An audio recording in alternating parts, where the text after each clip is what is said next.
Olá pessoal, tudo bem? Vamos dar sequência agora ao nosso estudo a respeito dos princípios do direito processual penal. Vamos lá. Quero falar com vocês agora a respeito do princípio da obrigatoriedade de fundamentação das decisões judiciais e também sobre o princípio da publicidade. Ambos estão previstos no artigo 93, inciso 9 da Constituição. Vamos ler. Todos os julgamentos dos órgãos do Poder Judiciário serão públicos e fundamentadas todas as decisões.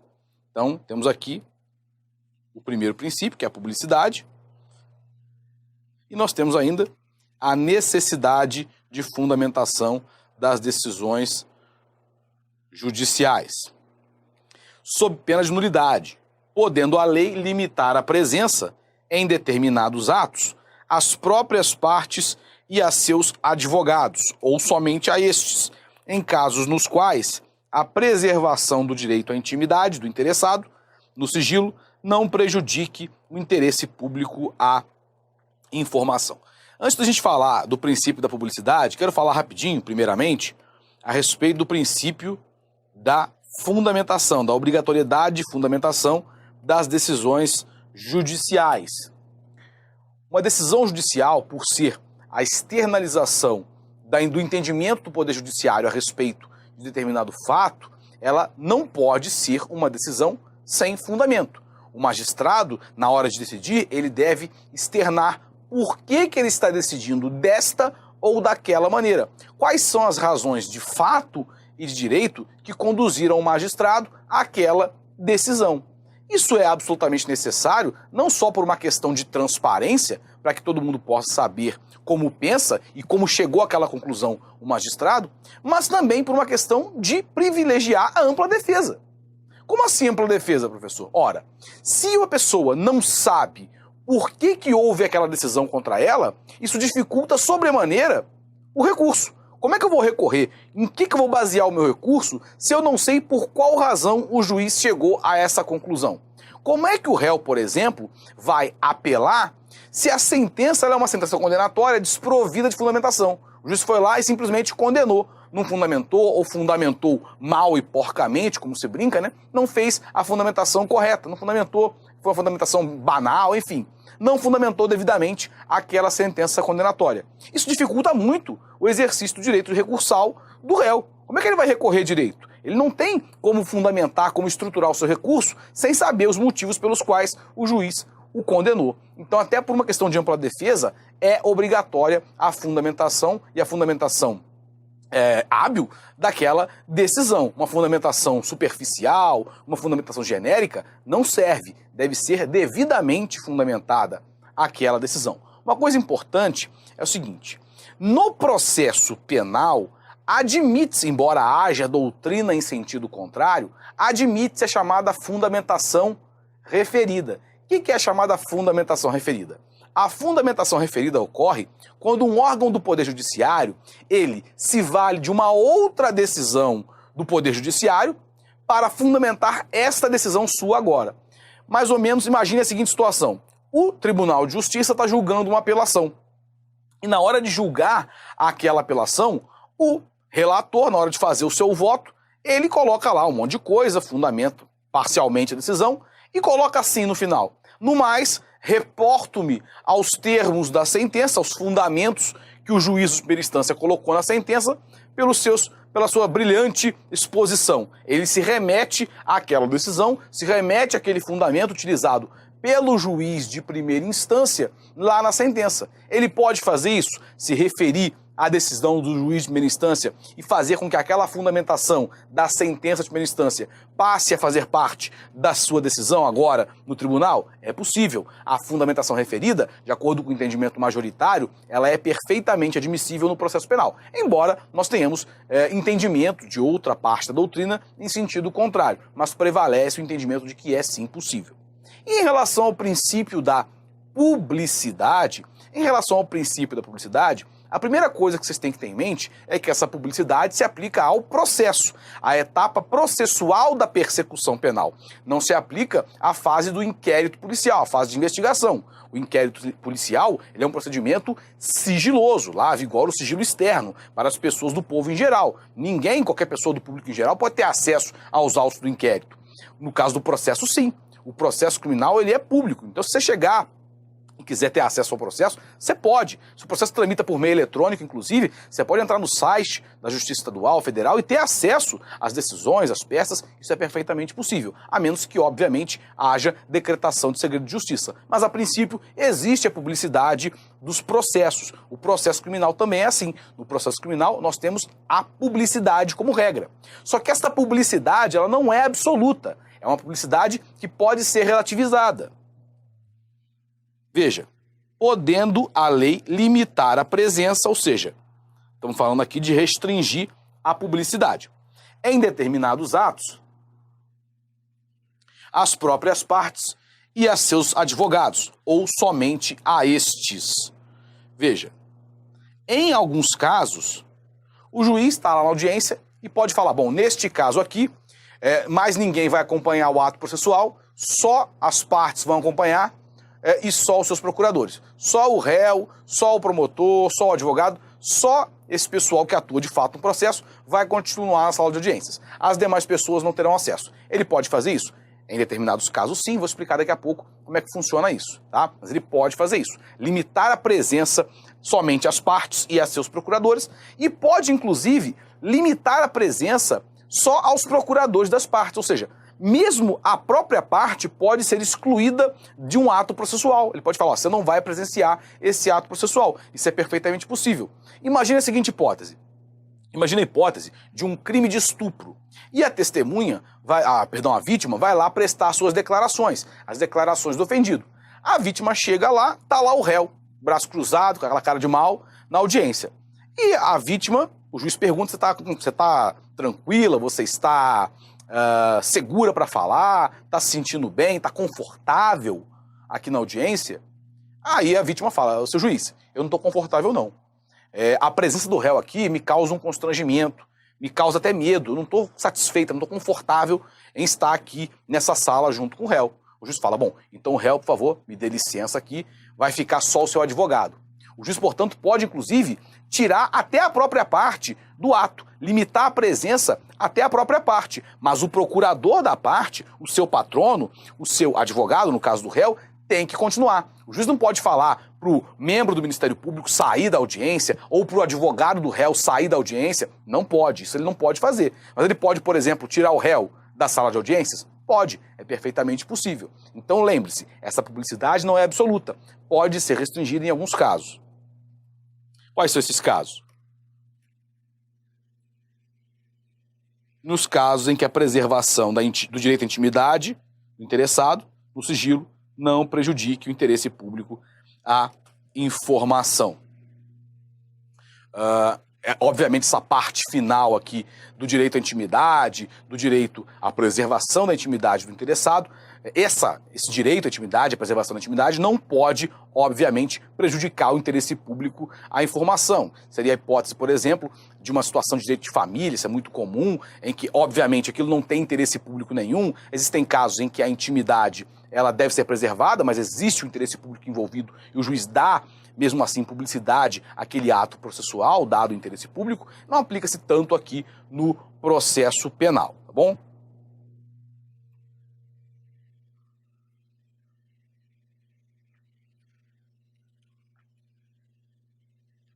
Vamos lá? Vamos comentar uma questão. Pelo princípio constitucional da publicidade, que rege as decisões proferidas pelo Poder Judiciário, os atos processuais deverão ser públicos, sendo absolutamente vedada a restrição de sua ciência por terceiros, que não participem da relação processual. Vamos lá.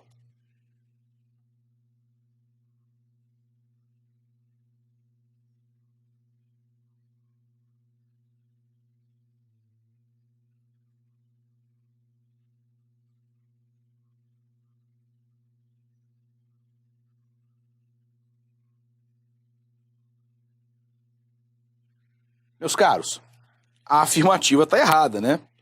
Por quê? De fato, nós temos o princípio da publicidade.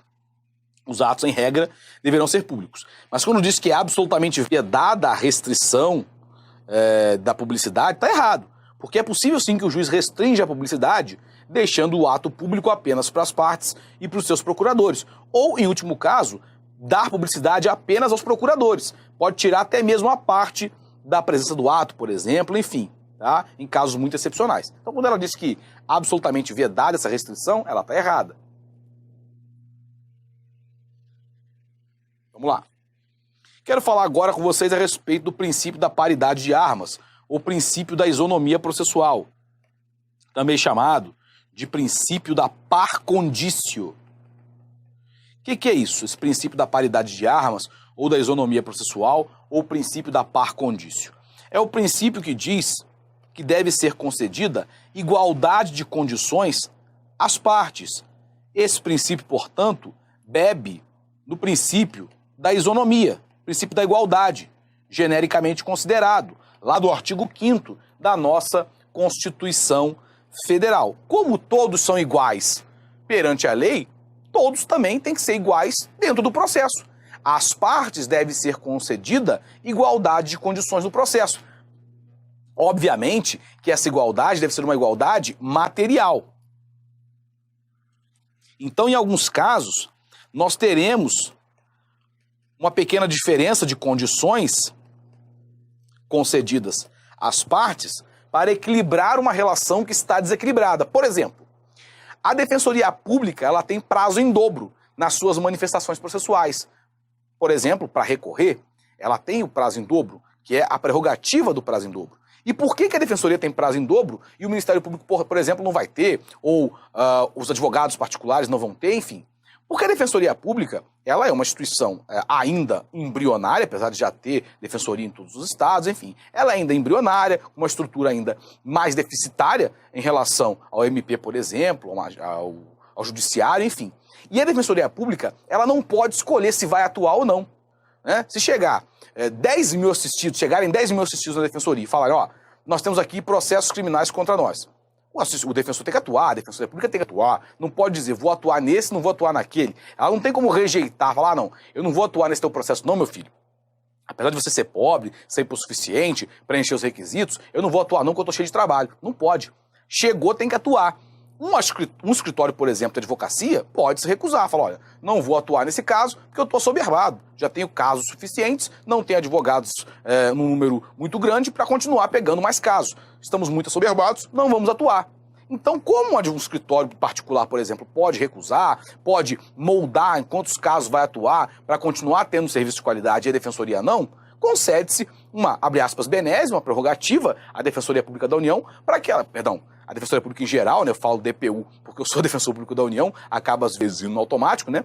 A Defensoria Pública ela vai ter esse prazo em dobro para atuar, para equilibrar essa relação de desequilíbrio, já que ela não tem como, por exemplo, escolher quais casos, em quais casos vai atuar, enfim. Tá? Então essa igualdade, esse princípio da igualdade, da isonomia processual, ela é uma igualdade material. Mesmo em alguns casos você vai ter pequenas diferenças para poder equilibrar uma relação que é originalmente desequilibrada. E quando se fala em princípio da isonomia processual, ou da igualdade, ou da paridade de armas, ou da par condicio, vocês precisam entender o seguinte, uma parcela considerável da doutrina entende que na ação penal de iniciativa pública, o princípio da paridade de armas, ele fica mitigado. Por que o princípio fica amenizado, mitigado? Por que o princípio da paridade de armas fica mitigado na ação penal de iniciativa pública? Por quê? Na ação penal de iniciativa pública, o Ministério Público ele atua em duas frentes. Ele atua como acusador e atua também como custos legis, o chamado fiscal da lei. Então, o Ministério Público ele tem duas posições na ação penal pública. E o acusado é, obviamente, só acusado. Então você tem aqui o Ministério Público como acusador e o acusado, obviamente, como acusado. E o Ministério Público atua também como fiscal da lei. Então você gera um desequilíbrio nessa relação de igualdade que deveria haver na ação penal de natureza pública. Por exemplo, pra vocês entenderem a lógica da coisa. Quando, numa ação penal de iniciativa pública, o réu ele foi absolvido, e o Ministério Público apelou, lá no tribunal, antes de o tribunal proferir sua decisão, o seu acórdão, julgando procedente ou improcedente aquela apelação, dando provimento ou não dando provimento àquela apelação, o próprio Ministério Público vai ser chamado a atuar, a opinar como fiscal da lei. Então o Ministério Público ele vai apelar, porque ele não concorda com a absolvição, apelou, ele, Ministério Público, apelou. Outro órgão do Ministério Público, que atua na segunda instância, vai dar pitaco. vai dizer, olha, eu acho mesmo que tem que dar provimento, ou eu acho, não, que não tem que dar provimento à apelação. Ele, Ministério Público, ainda vai lá no tribunal atuar como custos legis, como fiscal da lei, dando lá o seu parecer pelo provimento ou não. E isso gera para algumas pessoas, para alguns doutrinadores, um desequilíbrio na ação penal pública, já que o MP atua em duas frentes.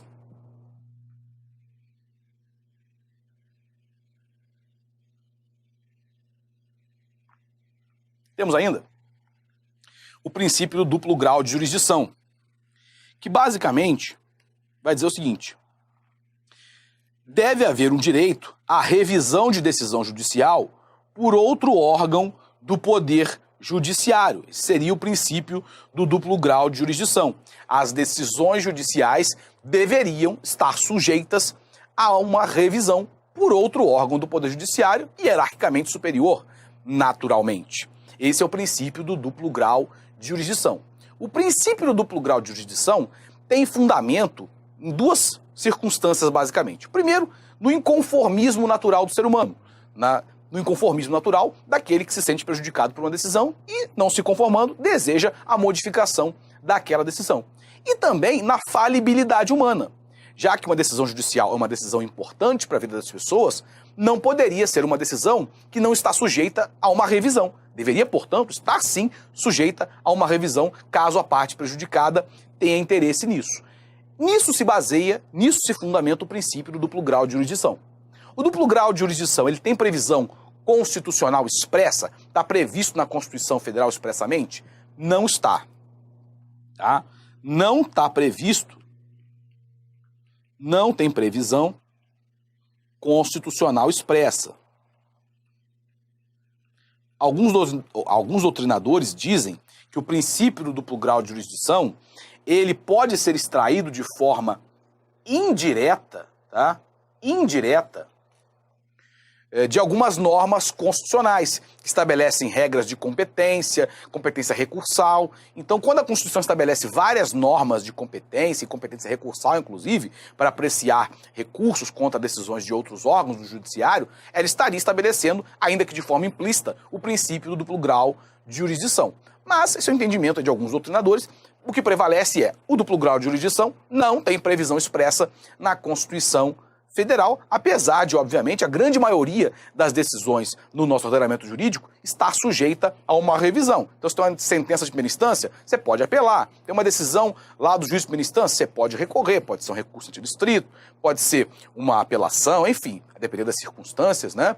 E se tem uma decisão do tribunal, você pode recorrer, recurso especial, recurso extraordinário. É claro que algumas decisões são irrecorríveis e algumas delas não estão sujeitas à revisão porque são decisões de mérito do próprio STF. Se o próprio STF, em primeira instância, em única instância, na verdade, julgou lá uma ação penal, como por exemplo foi o mensalão, uma ação penal originária, e ele deu lá a decisão condenatória ou absolutória, não tem como você recorrer um recurso de mérito para um outro órgão do judiciário superior, porque o STF é o último, né? Então, se a ação penal já começa no STF, não tem como você apelar, ter nenhum recurso de mérito daquela decisão para um órgão superior, porque não tem ninguém acima do STF. Vai recorrer para quem? Para o Papa? Não tem como, né? Então, apesar de haver algumas exceções, a doutrina entende que o princípio existe, não tem previsão expressa na Constituição, mas, apesar disso, apesar de existir, existem algumas exceções que só reforçam a regra, que o princípio do duplo grau de jurisdição existe e deve, na medida do possível, ser respeitado. Esse princípio, apesar de não estar previsto expressamente na Constituição Federal, ele tem previsão na Convenção Americana de Direitos Humanos, o chamado Pacto de San José da Costa Rica. Tá? Então, apesar de não estar previsto na Constituição, ele tem previsão na Convenção Americana de Direitos Humanos, na CADH, também conhecido vulgarmente como Pacto de San José da Costa Rica. Tá bom?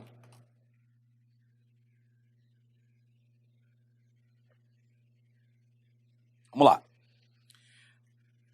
O princípio internacionalmente consagrado do duplo grau de jurisdição é reconhecido por várias legislações ocidentais. No Brasil, o princípio também é reconhecido e, segundo o STF, decorre a. diretamente do texto constitucional brasileiro e está previsto no artigo 5º como uma garantia fundamental. B. diretamente do texto constitucional brasileiro, mas não está previsto no artigo 5º. C.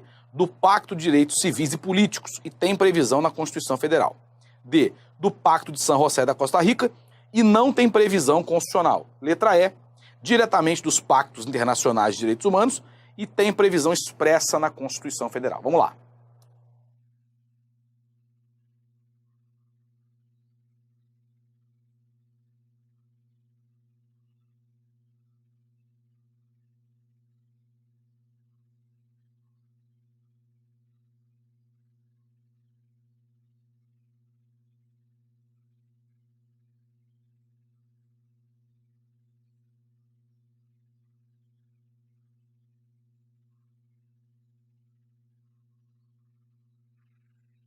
Meus amigos, a alternativa correta é a letra D.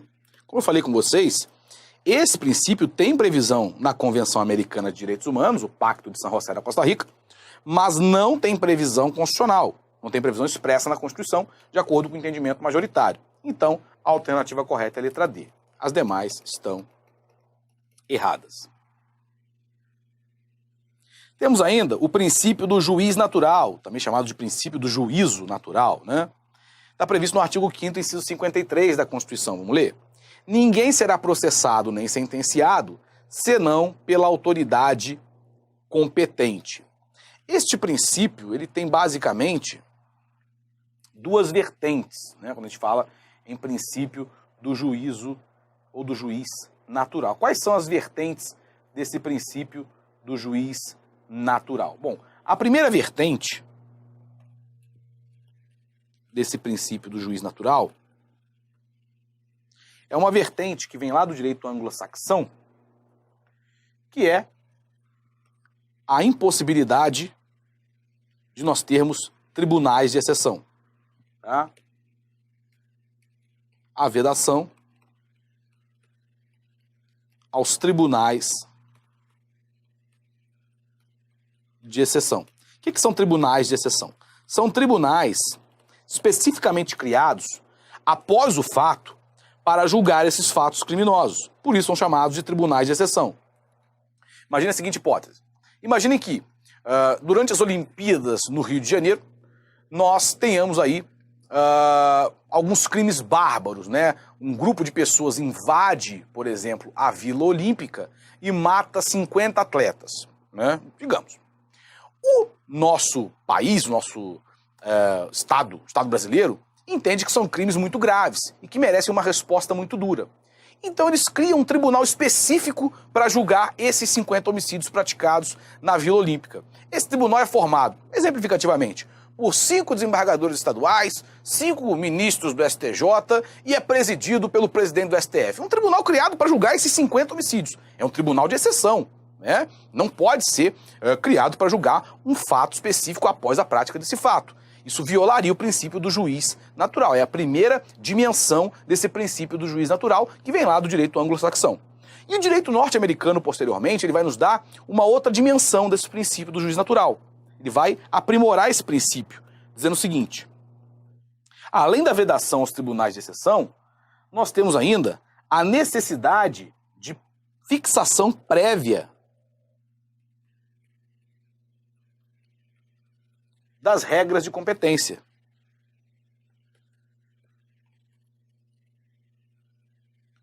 Regras abstratas que definem qual é o órgão do Poder Judiciário competente para processar e julgar determinada infração penal. Como assim, professor? Imagine o seguinte: imaginem que um determinado figurão praticou um crime de lavagem de capitais e seria, por exemplo, julgado por qualquer uma das 10 varas federais criminais do Rio de Janeiro. Digamos que tenham 10 varas criminais do Rio de Janeiro, federais, e qualquer uma delas poderia julgar. Só que ele é amigo do presidente TRF. O presidente TRF2 é amigo desse figurão e resolve dar esse caso para julgamento pela 5ª Vara Federal Criminal. Porque na 5ª Vara Federal Criminal tem um juiz federal que é muito bonzinho, né? Tem uma mão leve na hora de dar sentença, na hora de condenar. Então ele fala: bom, você, meu amigo, será julgado aqui na 5ª Vara Federal Criminal. Ele pode fazer isso? Escolher casuisticamente qual é o juiz, qual é o órgão do Poder Judiciário que vai julgar este ou aquele fato? Evidentemente que não. Nós temos regras fixadas previamente para definir a competência jurisdicional. Então, exemplificativamente, no caso aí do exemplo que eu dei, 10 varas federais criminais do Rio de Janeiro, as 10 com competência para julgar lavagem de capitais. Se o cara praticou a lavagem de capitais, vai ser julgado por uma das 10 varas. E aí vai pro sorteio, né? Opa, caiu na quinta vara, caiu na quarta vara, caiu na terceira. Isso sim é respeitar o princípio do juiz natural. Todavia, não confundam o primeiro exemplo que eu dei, né, em que o presidente do TRF dá o caso para julgamento para a quinta vara, para beneficiar o seu amigo, que é absolutamente vedado, óbvio, né? A escolha casuística do órgão do judiciário que vai julgar a demanda. Não confundam isso com a criação de varas especializadas. A criação de varas especializadas é algo perfeitamente válido. Por quê? Porque não é a escolha casuística de qual órgão do judiciário que vai julgar determinado caso. É uma regra abstrata, genérica e anterior ao fato para definir a competência jurisdicional. Então imaginemos o seguinte: para melhor definição de quais órgãos do judiciário vão atuar em quais casos e até para fazer com que os órgãos do judiciário atuem em casos semelhantes, por uma questão de lógica e de economia processual, um juiz que atua nas mesmas demandas, ele tende a se especializar. Então o presidente do TRF2 junta todo mundo lá, os desembargadores, enfim, o plenário TRF, e eles editam resoluções fixando varas criminais especializadas, dizendo o seguinte: olha, a primeira vara federal criminal do Rio de Janeiro fica só com crime de lavagem de capitais, mais nada. A segunda, a terceira e a quarta vão atuar só em crimes contra o INSS, estelionato previdenciário, apropriação indébita previdenciária, enfim, e fixa lá varas especializadas. As outras 5 vão pegar tudo, por exemplo, que não seja daquelas outras varas. Pois bem, aí alguém pratica uma lavagem de capitais, obviamente vai ser julgado por quem? Pela primeira vara federal criminal, porque tem lá uma norma dizendo que aquela vara é que julga o crime de lavagem de capitais. Isso é válido, isso não é incorreto, isso não é inválido, não tem nenhum problema nisso. Por quê? Porque não é uma escolha casuística para beneficiar ou prejudicar este ou aquele acusado, e sim uma regra genérica e abstrata prévia para definir a competência daquela vara, mesmo que seja uma competência bem restrita, para atuar em um ou alguns tipos de delitos. Não tem problema nenhum. A criação, portanto, de varas especializadas não fere o princípio do juiz natural. Muito cuidado com isso.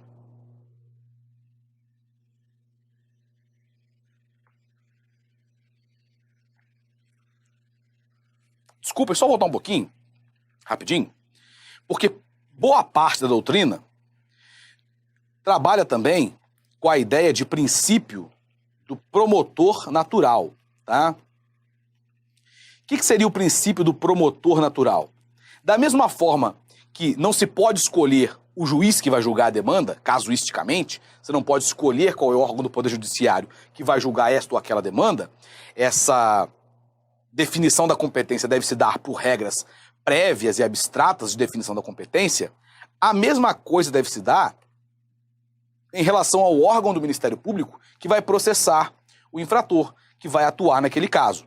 Porque quando a Constituição, no artigo 5º, inciso 53, diz que ninguém será processado nem sentenciado senão pela autoridade competente, parte da doutrina diz o seguinte: bom, nem sentenciado significa juiz natural, mas quando diz que ninguém será processado senão pela autoridade competente, está falando do promotor natural. Só quem pode processar aquele camarada, oferecer denúncia, é aquele órgão do Ministério Público previamente definido para atuar naquele tipo de caso. Esse é o princípio do promotor natural.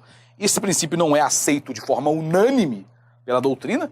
Alguns doutrinadores dizem que essa criação do promotor natural, ela não faz sentido quando o artigo fala em ninguém será processado e julgado, senão pela autoridade competente. Está falando só do órgão do Poder Judiciário, e esse ser processado é tocar o processo e não oferecer a denúncia, não faria sentido falar em princípio do promotor natural. Mas é um princípio aceito na nossa doutrina de forma majoritária e também na nossa jurisprudência, tá? Então, tanto o princípio do juiz natural, ele é aceito, quanto o princípio do promotor natural.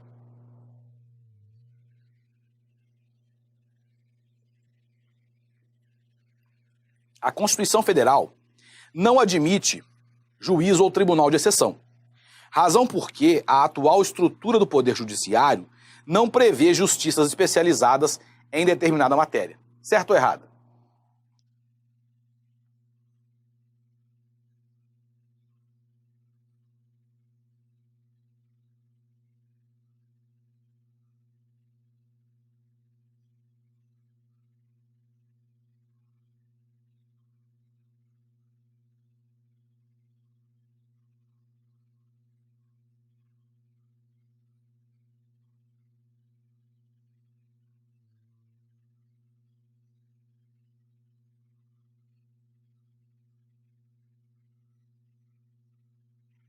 Meus caros, a estimativa está errada, né?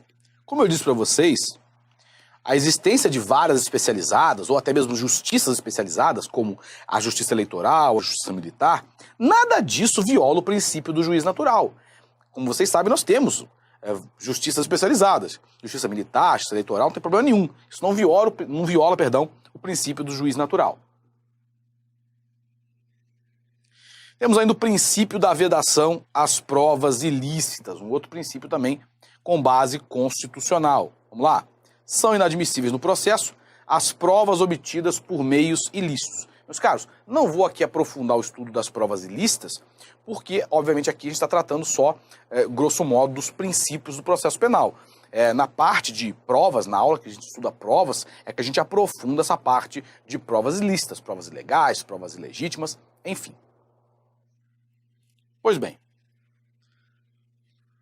nós temos, quando a gente fala em provas ilícitas, basicamente dois tipos de provas ilícitas, né? Nós temos as provas ilícitas propriamente ditas e nós temos as provas ilícitas por derivação. As provas ilícitas são aquelas provas produzidas com violação a normas de direito material, direitos fundamentais ou direitos previstos na legislação infraconstitucional. Não tem problema. Por exemplo, imaginemos que José foi torturado e, mediante tortura, ele confessa a prática do delito. Essa confissão, que seria um meio de prova, é uma prova ilícita, porque é uma prova que decorre da tortura. Ele só confessou porque estava sendo torturado. Ela foi obtida por um meio ilícito. Não é lícito a ninguém torturar outra pessoa para obter uma confissão. Então esta confissão, esta prova, é uma prova ilícita.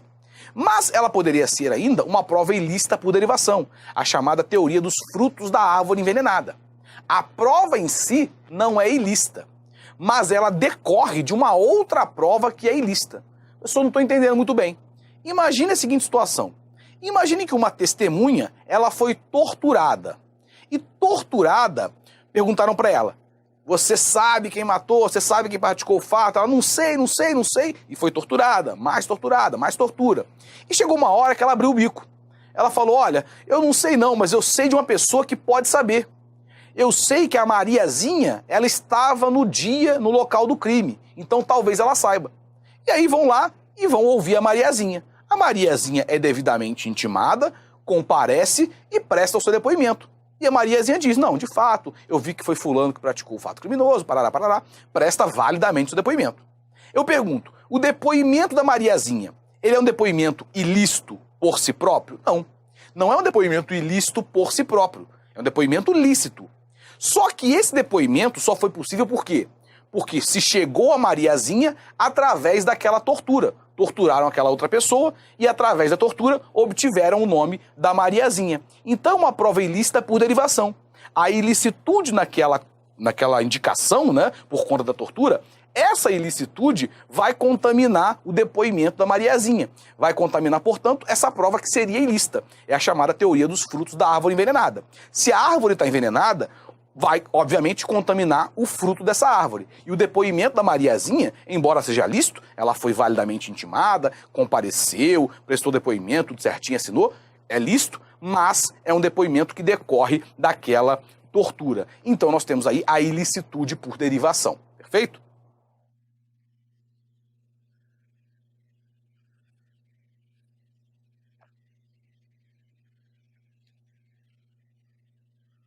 Quero falar ainda com vocês a respeito do princípio da vedação à autoincriminação, também chamado de princípio do nemo tenetur sede tegere. O que significa isso? É o princípio que vai dizer o seguinte: ninguém é obrigado a produzir prova contra si próprio. Ninguém pode ser obrigado a atuar de forma a prejudicar a si próprio. De alguma forma incriminar a si próprio. Esse é o princípio da vedação à autoincriminação. E de onde a gente pode extrair esse princípio da vedação à autoincriminação? Os doutrinadores citam, por exemplo, o princípio da ampla defesa, citam ainda o direito ao silêncio, como tópicos, né, dispositivos legais que nos levam à conclusão de que nós temos em nosso ordenamento jurídico penal o princípio da vedação à autoincriminação. Vamos ler o que diz o artigo 5º, inciso 63. Deixa eu apagar aqui. O preso será informado de seus direitos, dentre os quais o de permanecer calado, sendo-lhe assegurada a assistência da família e de advogado. Entre os quais o de permanecer calado está falando o quê? Do direito ao silêncio. O direito ao silêncio não é sinônimo de vedação à autoincriminação. O direito ao silêncio é uma das vertentes do princípio da vedação à autoincriminação. Vedação à autoincriminação é algo mais amplo, tá? E o direito ao silêncio é uma parte disso, é uma parte dessa vedação à autoincriminação. Vou fazer um esqueminha aqui na tela para vocês entenderem melhor quais são as vertentes, quais são as dimensões desse princípio da vedação à autoincriminação. O que engloba, né? O que esse princípio da vedação à autoincriminação engloba? Vamos lá. Vou fazer um esqueminha aqui. Vedação à autoincriminação. Vamos lá. A primeira decorrência lógica, o primeiro desdobramento do princípio da vedação à autoincriminação, e o mais lembrado de todos, é o direito ao silêncio. Se eu tenho o direito de não produzir provas contra mim mesmo, eu tenho o direito de ficar calado. Eu tenho o direito ao silêncio. O direito ao silêncio, portanto, é um dos desdobramentos do princípio da vedação à autoincriminação. Só que o direito ao silêncio, muitas vezes as pessoas acabam reduzindo demais o direito ao silêncio. O direito ao silêncio, ele não é simplesmente o direito de ficar calado, de não responder às perguntas que são formuladas ao acusado. O direito ao silêncio, ele é mais amplo que isso. O direito ao silêncio engloba 3 direitos. O direito de ficar calado, efetivamente, o direito de ser informado quanto à existência desse direito, e o direito de que o exercício do silêncio não seja interpretado como confissão e nem de alguma forma possa ser utilizado em prejuízo do próprio acusado. Então o direito ao silêncio vai se desdobrar em direito de ficar calado, efetivamente, não responder às perguntas que são formuladas ao acusado, o direito de ser alertado ou informado a respeito da existência desse direito, antes de ser interrogado, o acusado, na fase do processo, ou o indiciado na fase do inquérito, tem que ser alertado, informado pela autoridade de que ele tem esse direito. Então o delegado lá no inquérito, na hora de ouvir o indiciado, vai falar: meu filho, é o seguinte, você vai ser interrogado, você está aqui na qualidade de suspeito ou de indiciado, e você tem o direito de ficar calado, tá? Se você não quiser, você não precisa responder. Ele, portanto, tem esse direito de ser informado antes de seu interrogatório a respeito da existência do direito ao silêncio. E o direito de que este silêncio não seja utilizado em prejuízo do acusado. Por quê? Se o silêncio pudesse ser interpretado em prejuízo do acusado, isso esvaziaria demais o direito ao silêncio. Imagine a seguinte situação. Imagine que o acusado, num processo judicial, ele vai lá para o seu interrogatório, senta lá, coloca a mãozinha na mesa e fica lá olhando para o juiz. Aí o juiz pergunta para ele: meu amigo, o senhor estava na cena do crime, no dia tal? Ele fala: vou ficar calado. Aí o juiz pergunta: o senhor conhece a pessoa tal, tal, tal, tal, tal? Ele responde: vou me reservar o direito de ficar calado. Ele não responde as perguntas, ele permanece em silêncio. Ele exerce o seu direito constitucional ao silêncio. O juiz, lá na sentença, ele começa a descascar. Ele fala: embora o Ministério Público não tenha conseguido comprovar os fatos alegados da denúncia, como o réu, em seu interrogatório, ficou em silêncio, tem caroço nesse angu, hein? Significa que onde tem fumaça há fogo. Se ele ficou em silêncio, provavelmente é porque ele tem culpa no cartório. Então, como ele ficou em silêncio, ripa na chulipa. Vou condenar esse acusado. Ele pode fazer isso? Não. Ele não pode interpretar esse silêncio em prejuízo do réu. Se ele pudesse fazer isso, isso esvaziaria demais o direito ao silêncio. Nenhum acusado ia exercer esse direito. Fala, pô, se eu ficar em silêncio, o cara vai me condenar, vai dizer que só porque eu fiquei em silêncio eu tenho culpa no cartório. Então ele se sentiria obrigado a falar. Isso esvaziaria naturalmente o direito ao silêncio. O silêncio, ele não é elemento de prova, nem pro bem nem pro mal. Se ele ficou em silêncio, pronto, ficou em silêncio. O juiz não pode interpretar isso em benefício do réu, nem em prejuízo do réu. Também chegar lá e falar, bom, como o réu ficou em silêncio, isso é indicativo de que ele é inocente. Também não faz sentido nenhum. O juiz pode, eventualmente, absolver o réu por falta de provas, mas não com base no silêncio. O silêncio não importou em nada. Não foi nem pro bem nem pro mal. Ele falou, ó, o Ministério Público não conseguiu comprovar a culpa, então estou absolvendo. Não é que ele está se baseando no silêncio para absolver. Ele está se baseando na ausência de provas. O Ministério Público não fez o que deveria, não fez corretamente o seu trabalho, não conseguiu comprovar a culpa. E ele está absolvendo. Mas não está absolvendo porque ficou em silêncio. Então, o silêncio não vai servir nem para condenar, nem para absolver. O silêncio não pode ser interpretado em prejuízo da defesa. O Código de Processo Penal não diz que o silêncio não pode ser usado em favor do acusado, mas é uma lógica do próprio sistema. O silêncio não serve como elemento de prova nem para o bem, nem para o mal, porque ele não é elemento de prova. O silêncio simplesmente é só o silêncio. Basicamente isso. Ah, professor, o artigo 198 do Código de Processo Penal diz que o silêncio não significa confissão, mas pode ser utilizado pelo juiz para fundamentar a sentença. De fato, o artigo 198 do nosso Código de Processo Penal diz isso, mas nessa parte final, que diz que o silêncio pode ser utilizado pelo juiz para formar o seu convencimento, está tacitamente revogado pelo artigo 186, parágrafo único do CPP. Já que o artigo 186, parágrafo único do CPP, ele tem uma redação mais recente, que foi dada em 2003. Então, o artigo 186, parágrafo único, por ser mais recente, ele tacitamente revoga o artigo 198 do CPP. E o artigo 186, parágrafo único, diz que o silêncio não significa confissão e não pode ser utilizado em prejuízo do réu. Então, guardem isso. O direito ao silêncio engloba 3 direitos. O direito de ficar calado, não responder as perguntas, o direito de ser informado quanto à existência desse direito e o direito de que o exercício do silêncio não seja interpretado em prejuízo do réu.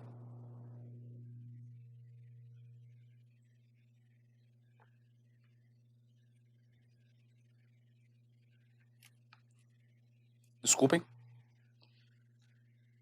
Nós temos ainda, como desdobramento do direito ao silêncio, alguns colocam aqui também, tá, pessoal, a inexigibilidade de dizer a verdade, né? Algumas pessoas colocam como, não é que o direito estimularia a mentira, mas o direito processual toleraria, né, a mentira por parte do réu, já que o direito penal brasileiro não criminaliza o perjúrio, né, que é aquela mentira realizada pelo próprio acusado. Isso seria também um desdobramento da vedação à autoincriminação. Ele estaria até mesmo autorizado a mentir em seu benefício. O direito não seria, o direito toleraria essa atitude do acusado. Nós temos ainda o direito de não ser compelido a praticar ou a adotar qualquer comportamento ativo que ele entenda que possa ser prejudicial à sua defesa. Então, por exemplo, o acusado, ele não pode ser, o indiciado, o acusado, ele não pode ser obrigado, por exemplo, a participar da reprodução simulada dos fatos, a chamada reconstituição. Imagina, o delegado de polícia está lá e fala, bom, vou fazer a reconstituição para entender como é que aconteceu o fato criminoso, intima aí o indiciado que ele tem que vir, se não vier, vai buscar em casa. Pode fazer isso? Não pode. Ele pode simplesmente ser recusado, não vou comparecer, não quero estar lá. Ele não pode ser obrigado a participar daquela reconstituição, não pode ser obrigado a falar, olha, foi aqui que aconteceu, foi assim, foi assado. Não pode. Ele não pode ser obrigado a adotar qualquer comportamento ativo. Ele não pode, por exemplo, isso é muito comum, isso costuma cair em prova, tá? Não pode ser obrigado a fornecer padrões gráficos para a perícia grafotécnica. Digamos que ele é réu num processo criminal pelo crime de falsificação de documento. Falsificação de documento público, não importa. Falsificação de documento. E aí vai ter uma perícia grafotécnica para saber se a letra que está no documento é a letra do réu. Aí o juiz fala com o réu, ô réu, você está intimado para vir aqui no juízo, no dia tal, dia tal, e dar padrões gráficos, ou seja, pegar uma folha em branco e assiná-la várias vezes, ou escrever a mesma frase 50 vezes, para que o perito possa comparar essa letra com a letra que está no documento. Isso é fornecer padrões gráficos para a perícia grafotécnica. Ele pode ser obrigado a fazer isso? Não pode. Seria um comportamento ativo, ele não pode ser obrigado a isso. Percebam que eu falei, não pode ser obrigado a qualquer comportamento ativo. Se é um comportamento passivo, ele pode sim ser perfeitamente obrigado. Por exemplo, comparecer à audiência para reconhecimento pela vítima. Imagine que o delegado, ele tem lá a suspeita, a vítima falou para ele, narrou quem é possivelmente o infrator, ele fala, meu filho, você está intimado para comparecer aqui, para ficar aqui paradão, para que a vítima possa, através lá daquele espelho bonitão que você vê em filme, né, olhar para sua cara e dizer, seu delegado, foi ele que praticou, não foi ele que praticou. Esse é o reconhecimento. Isso aí, esse ato, ele pode se recusar a praticar? Ele pode se recusar a comparecer a essa audiência para reconhecimento? Não pode. Ele é obrigado a ir. Se ele não for, pode ser conduzido à força, à condução coercitiva. Porque não se exige dele, nesse caso, nenhum comportamento ativo. Não se exige dele que faça nada. Simplesmente que fique lá paradão para que a vítima possa dizer foi ele, não foi ele, e por aí vai. Tá bom? Não tem certeza, enfim. Tá? Isso ele pode ser obrigado a fazer. Mas agora, fornecer padrões gráficos, participar da reprodução simulada dos fatos, nada disso ele pode ser obrigado a fazer. E nós temos ainda uma outra vertente do princípio da vedação à autoincriminação, que é o direito de não se submeter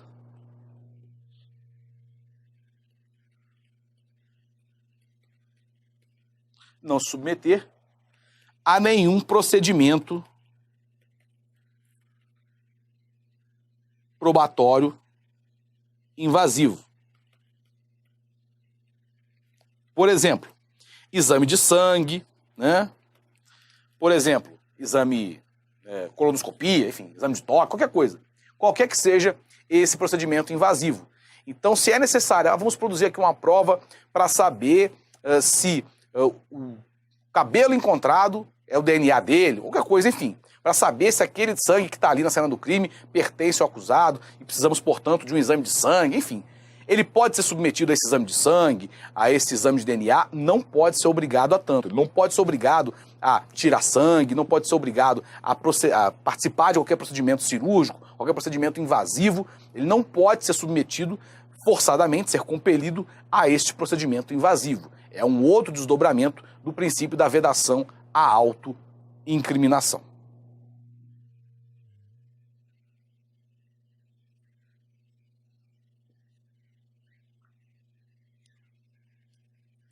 Vamos comentar algumas questões? Juiz que se utilizar do silêncio do acusado para formar seu próprio convencimento não incorrerá em ofensa ao princípio processual da não autoincriminação, ainda que a opção do acusado por abster-se de falar não constitua confissão. Certo ou errado?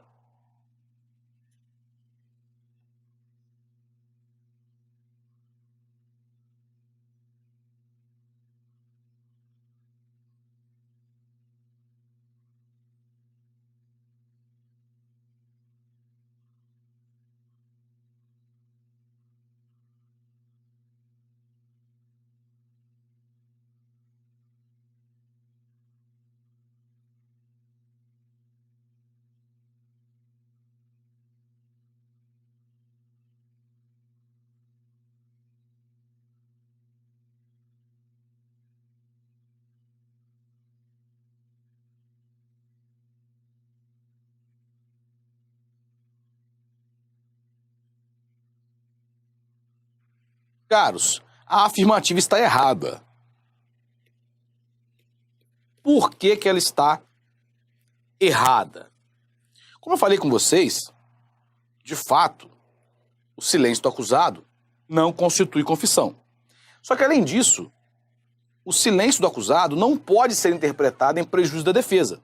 Então, quando ela diz que o juiz pode se utilizar do silêncio do acusado para formar seu próprio convencimento, isso não importa em ofensa ao princípio da vedação à autoincriminação, está errado. Isso aqui está errado. Ah, professor, mas aqui não diz que vai usar o silêncio em prejuízo do réu. Está dizendo o seguinte, que o juiz vai usar para formar o convencimento. Pode ser para o bem ou pode ser para o mal.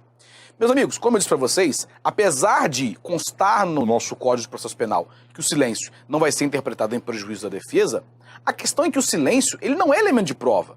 Então o juiz não pode usar o silêncio nem mesmo em favor do réu. Como é que vai dizer? Ficou em silêncio, então é indicativo de que ele tem que ser absolvido. Não faz sentido. O silêncio é o silêncio. O silêncio não é meio de prova. Não serve nem para condenar e nem para absolver.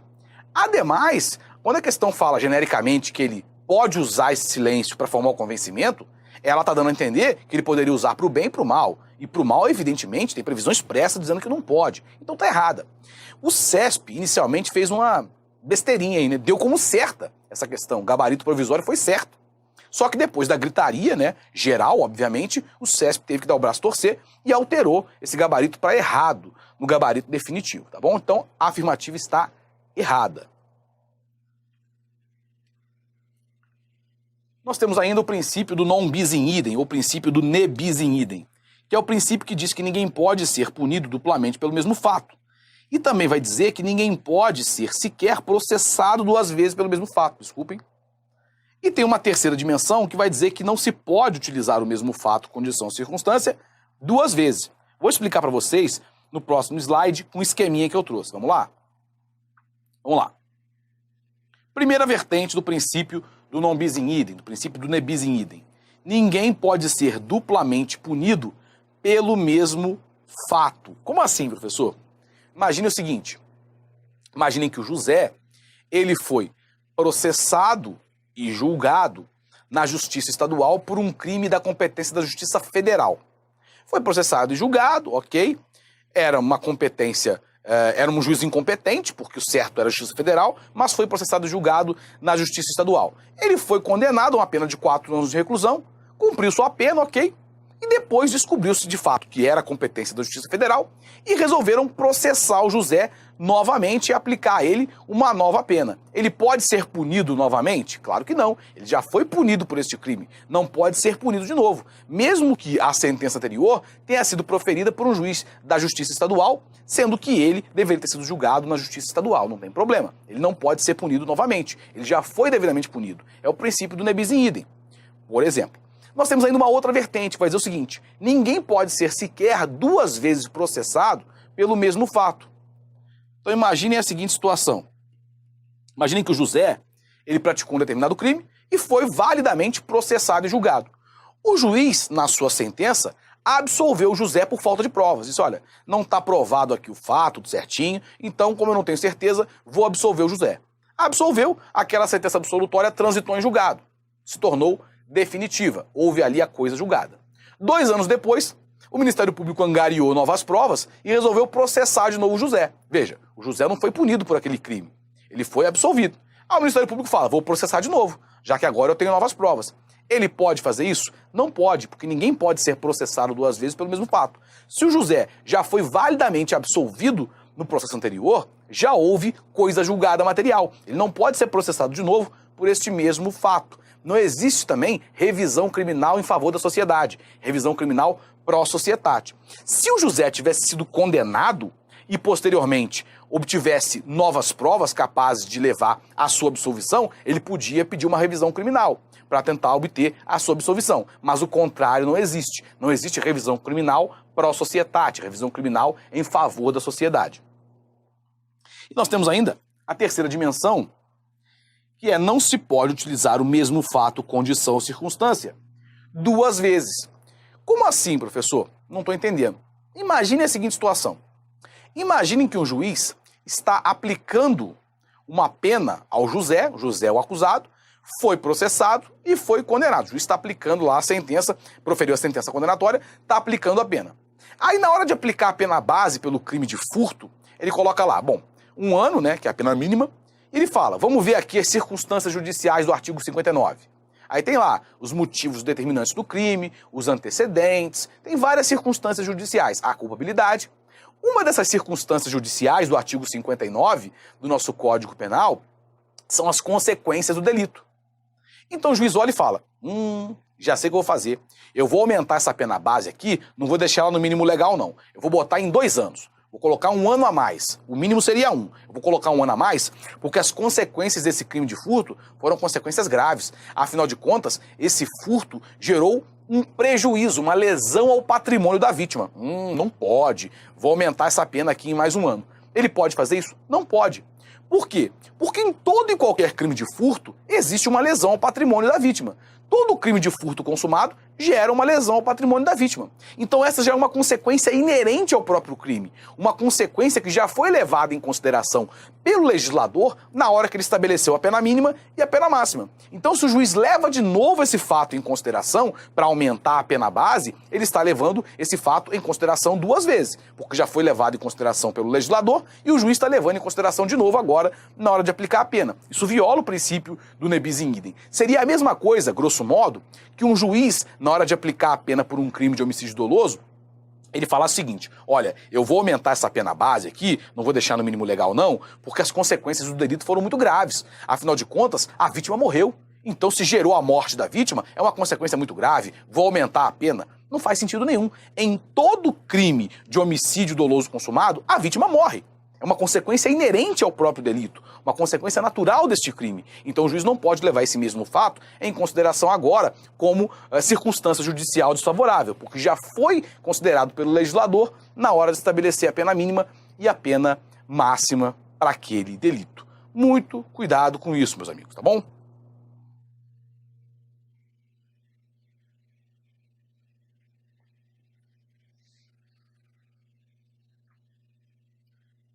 Nós temos ainda o princípio acusatório. Para vocês entenderem o princípio acusatório, vocês têm que entender quais são os sistemas processuais que um ordenamento pode adotar. Primeiro, nós temos o sistema inquisitivo, que é aquele sistema no qual você tem uma diminuição ou até a supressão das garantias individuais, em que você tem o sigilo, muitas vezes, dos atos processuais, você tem uma confusão entre a figura do acusador e do julgador, às vezes essas figuras se confundem na mesma pessoa, a mesma pessoa acusa, a mesma pessoa julga. Nesse sistema inquisitivo, a confissão geralmente é a rainha das provas, confessou, não importa mais nada, vai ser condenado. Esse é um sistema inquisitivo. O juiz atua de maneira proativa para buscar a condenação. Esse é um sistema inquisitivo. O nosso ordenamento jurídico processual não é inquisitivo. O nosso sistema processual ele é um sistema acusatório, que é um sistema que respeita as garantias individuais do acusado.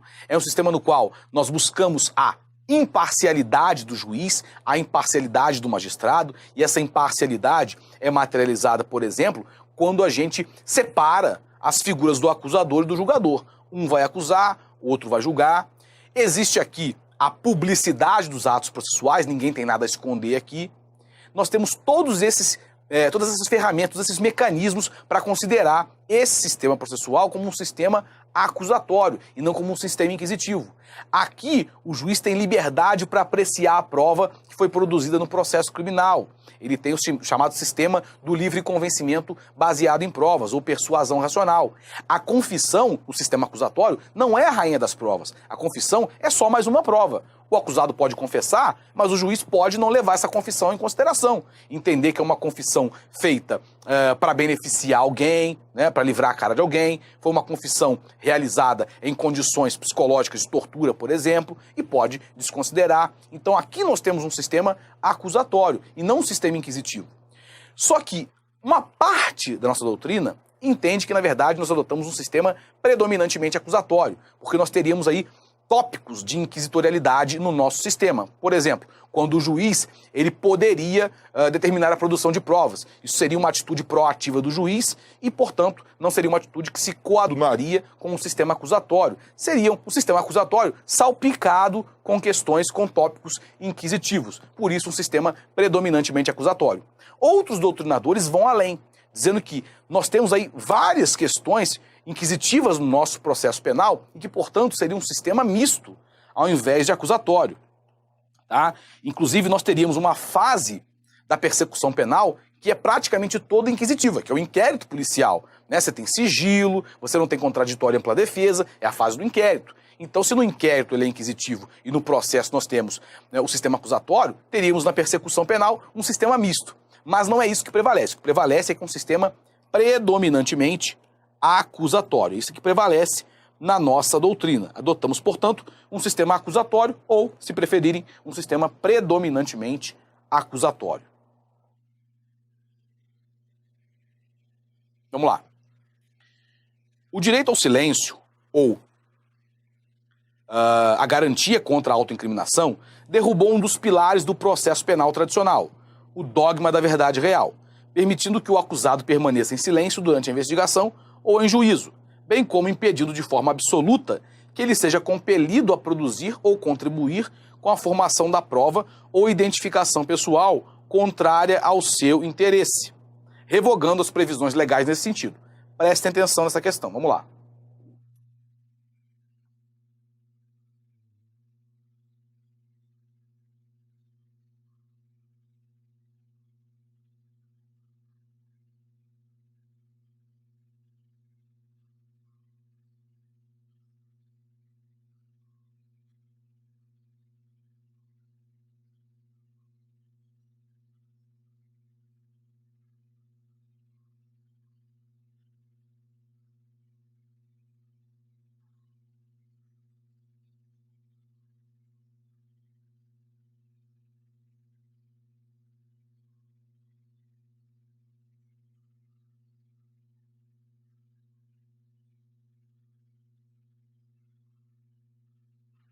Vamos lá, pessoal? Certo ou errada? Meus amigos, a afirmativa está errada, eu vou explicar por quê. Vamos lá. O direito ao silêncio, ou garantia contra a autoincriminação, derrubou um dos pilares do processo penal, que é o dogma da verdade real. Está errado. Não derrubou esse pilar. Nós temos aí o princípio da verdade real, ou da busca pela verdade real, ou da busca pela verdade. Então, o fato de nós termos no nosso ordenamento jurídico o direito ao silêncio não significa que nós não temos o princípio da busca pela verdade real. Então, está errado. Permitindo que o acusado permaneça em silêncio durante a investigação ou em juízo, está certo? Bem como impedindo de forma absoluta que ele seja compelido a produzir ou contribuir com a formação da prova ou identificação pessoal contrária aos seus interesses. Como eu disse, esse direito, essa vedação à autoincriminação, não impede que o acusado seja obrigado a participar de forma passiva, por exemplo, na identificação pessoal. Então ele pode ser, sim, compelido a comparecer em um determinado local para que se proceda ao reconhecimento, para a vítima poder apontar o dedo e falar: foi ele, de fato, eu reconheço, foi ele que praticou o crime contra mim. Ou dizer: não, não foi ele, ou então não tenho certeza, estou em dúvida. Isso ele pode ser obrigado, sim. Então, quando ela diz que ele não pode, de forma alguma, de forma absoluta, ser compelido a participar de produção de prova nenhuma ou de reconhecimento pessoal contrário aos seus interesses, ela está errada. Porque ele pode sim ser obrigado a comparecer à audiência para reconhecimento pessoal. Então a questão está errada.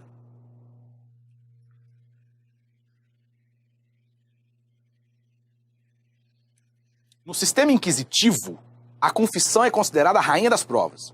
E predominam nele procedimentos exclusivamente escritos. Certo ou errado?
Pessoal, certo ou errada?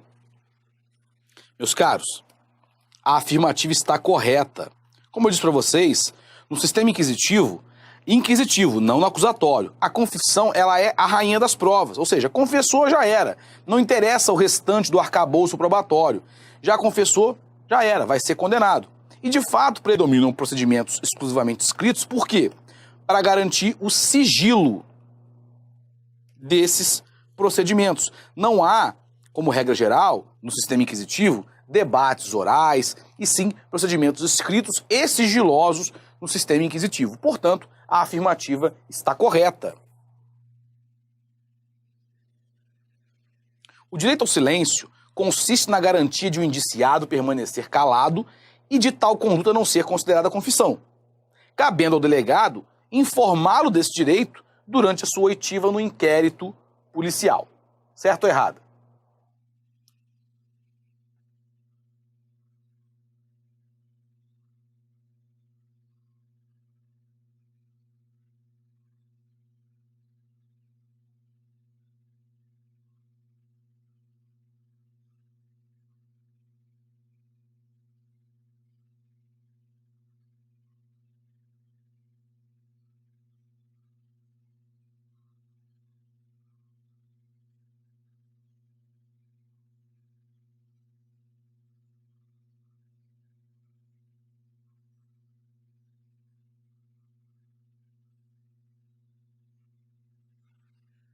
Certo ou errado, pessoal?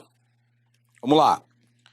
O direito ao silêncio consiste na garantia de um indiciado permanecer calado, sim, é uma das vertentes do direito ao silêncio, e de tal conduta não ser considerada confissão.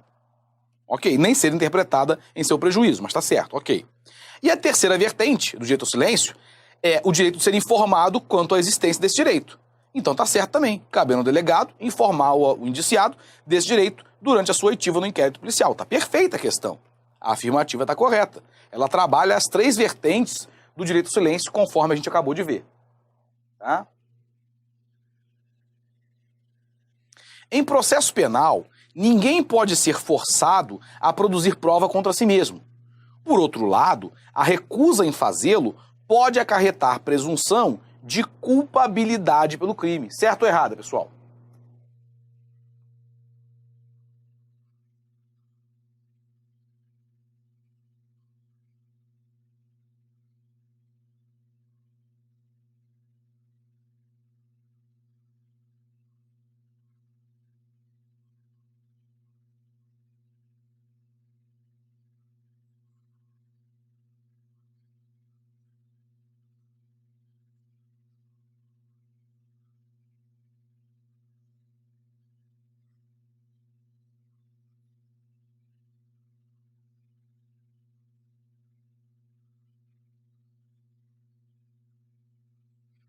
Vamos lá então. Certo ou errado?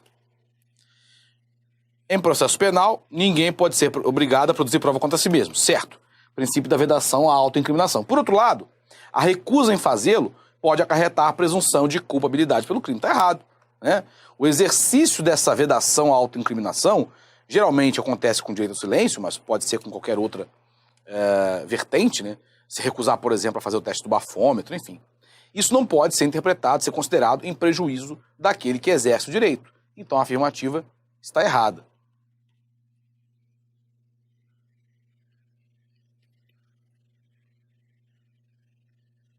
Pessoal, a gente encerra então essa parte relativa aos princípios do direito processual penal. Eu espero que essa videoaula tenha sido muito útil na preparação de vocês.